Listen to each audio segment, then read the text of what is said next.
I've been asked a number of times, what about underwater treadmill for strengthening and conditioning healthy sport dogs? On the face of it, a lot of people believe that, well, strength training is all about resistance training. And there's water resistance, so there's strength, etc., being built up. And of course, because there's water and the dogs are in the water, there's less impact on the joints. So on the face of it, it sounds like a really good idea. But there's a number of things that we need to break down. First, we need to break down the sport that the dog is doing, and then how that underwater treadmill affects those areas that are affected by the sport. So in this case, I'm going to be talking about IGP dogs because that's my sport. That's the one that I love.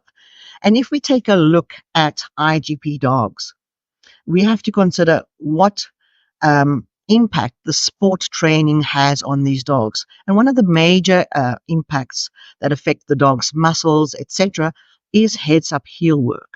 So heads up heel work, with the head being up, it puts more weight on the rear end of the dog. It does cause tight hip flexors, tight hamstrings. It affects the glute muscles, and it causes an asymmetry in the muscle size, density of the dog, and flexibility and strength of the two sides of the dog. This is just a natural outcome of general heads up heel work with a healthy dog. But if we're looking at that asymmetry, and we are training an abnormal gait with the dogs, we have to consider those muscles. And then if we put that dog into an underwater treadmill, how does it affect the dogs when they are trying to, or we are trying to make them stronger in this underwater treadmill? If we look at an underwater treadmill, we have to consider there's a couple of science papers that have been released regarding the effects of muscle and depth of water, etc. And generally speaking, the underwater treadmill will decrease the weight bearing of the dog because of the buoyancy of the water. But then when you look at their rear legs, there's a quad muscle on the outside, the lateral side of the thighs, called the vastus lateralis. And that muscle is, it takes on weight bearing to hold the dog. So it's there, it forms a weight bearing task. But when the dogs are in the underwater treadmill and the water is up to their hips, etc., there's a lot less weight bearing on that muscle. So the muscle activity in one of their quad muscles is then decreased. Also, we need to look at when the dogs are in that underwater treadmill, they are stepping forward and then they're stepping backwards, or not stepping backwards, but they step forward, and then the belt of the treadmill takes the foot back. So what happens here? When the dog is pushing against the water, that resistance, so the forward reach of the hind legs and the front legs, there's a lot of resistance. And so the hip flexors and the ESOs really need to contract and bring that leg forward. And then what happens? The foot goes onto the belt, and the belt takes the foot back. So the dog is not driving itself forward, but rather the belt is taking the leg back into a passive stretch, not an active stretch. It's a passive stretch. And then the dog has to bring the leg from there forward. So there's again resistance on the front end.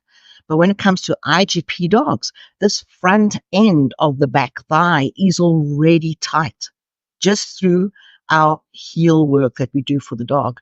So we are making a already tight hip flexor tighter. And then with the extension, that passive extension backwards, because the dog is not driving itself forward, the hamstrings are not really getting worked as well as they should. So when they look at dogs that are doing a lot of underwater treadmill, there is a decrease in muscle activity of the hamstring and the glute muscles, which is really important for powering forward, jumping, fighting the helper, etc. So those muscles are being underutilized in the underwater treadmill.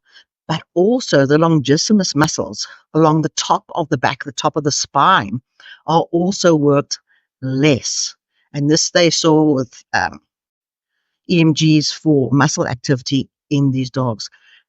Also, because there is an abnormal gait and there's difference in muscle size and muscle strength in general heel work and IGP dogs. when we are putting them in that underwater treadmill, there's also papers that are showing that an abnormal gait will be intensified in an underwater treadmill unless somebody is in that treadmill with them and is helping the dog push through. This normally doesn't happen for a healthy IGP dog if they go in the underwater treadmill. So the underwater treadmills are making those areas worse. Those tight hip flexors, tight iliopsoas, etc. They're making them tighter. And for an IGP dog, this is not a good idea. So for me, with my in my thinking, an underwater treadmill, and we look at the muscles that are being used and how they are used for an IGP dog, it's not a good idea. You'll see, I've seen dogs that are they go to underwater treadmill all the time because people think this is a good idea, and the dogs come out with a really poor posture. They're generally really roached in the rear end. They've got really strong hip flexors, but their gait is not good, and they have this very strange posture with the extra roaching at the back. And I'm sure this must cause compensations elsewhere in the body. So when it comes to an underwater treadmill for a healthy IGP dog, please reconsider. Underwater treadmills have their place. They are awesome pieces of equipment, best used by the rehab professionals that use them for knee surgeries or joint problems that they need to take that load bearing off while they strengthen various areas around those injured areas. And they are a rehab specialist piece of equipment. Depending on your dog's sport, please reconsider how you use those underwater treadmills. Leave it to the professionals, leave it to the people that are rehabbing dogs. It's not generally used for a fit, healthy IGP dog. All right, so I hope this makes a little bit of sense for you. Let me know in the comments, and we will see you again.